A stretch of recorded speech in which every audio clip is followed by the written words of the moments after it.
Hello, friends. Hello, welcome back to my little channel.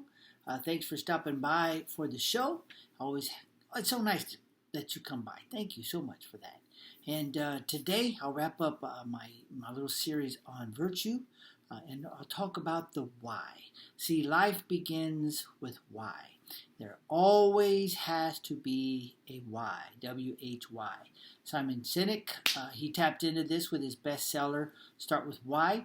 Our little humans tap into it too when we ask them to do something. Why? You've probably heard that a couple of times. See, there's always a why. Our human nature demands to know the reason or the point of the exercise if we're going to long endure the exercise. And the older we get, the more the why has to make sense. It's got to have a reason. I mean, it's got to be compelling the older we get. And this is certainly true with patterning our lives or following the pathway of virtuousness. So let me offer three big ones. There's a lot. Obviously, history and all the great thinkers in the world have given us a lot, but let me give three. The first is relationship. See, there are like few things that enrich our lives like the right people. And these right people, these good people, these caring people, they enrich our lives sometimes immeasurably. It's consequential. Relationship is consequential.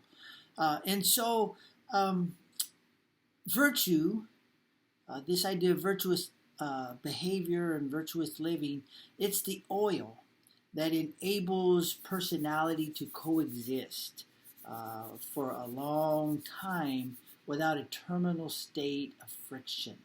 And so it's so important. Relationships, the first why.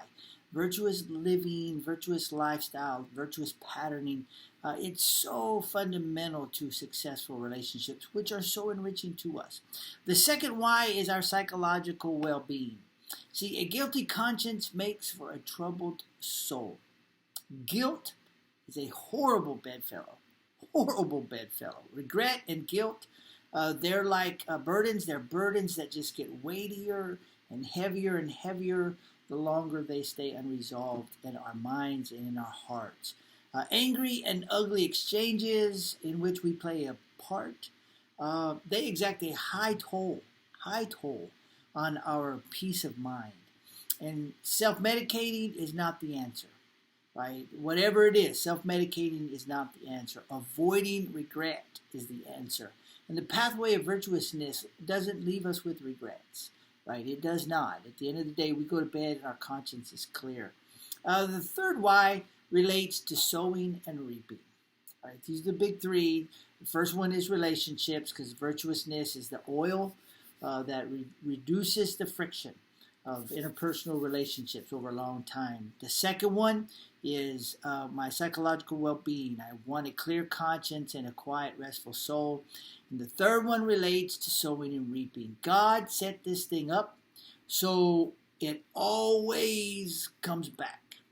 That is just a natural, immutable law, right? We always get it back.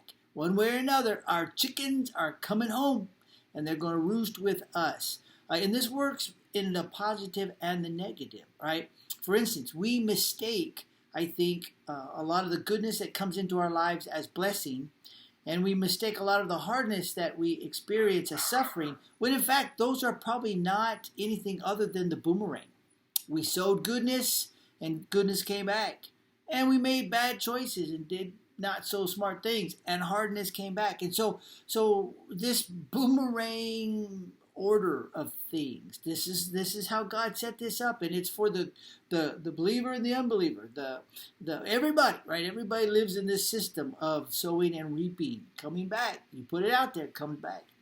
And so these are the big reasons why. And I encourage you, if you're going to follow this path, you got to have a why. So here's a few that I think are very, very compelling. Now, as I've said, few things affect our lives as profoundly as virtuousness. Few things, right? Virtuousness is really, really, really important and valuable to us.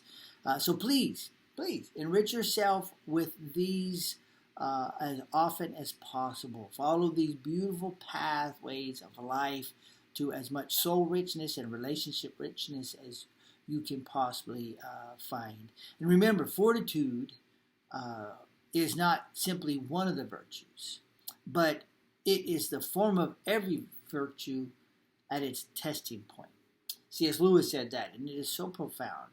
Fortitude is not simply one of the virtues, it is every virtue at its testing point. Without it, we cannot practice any of the others consistently. So, Lord be with you, and have a great day.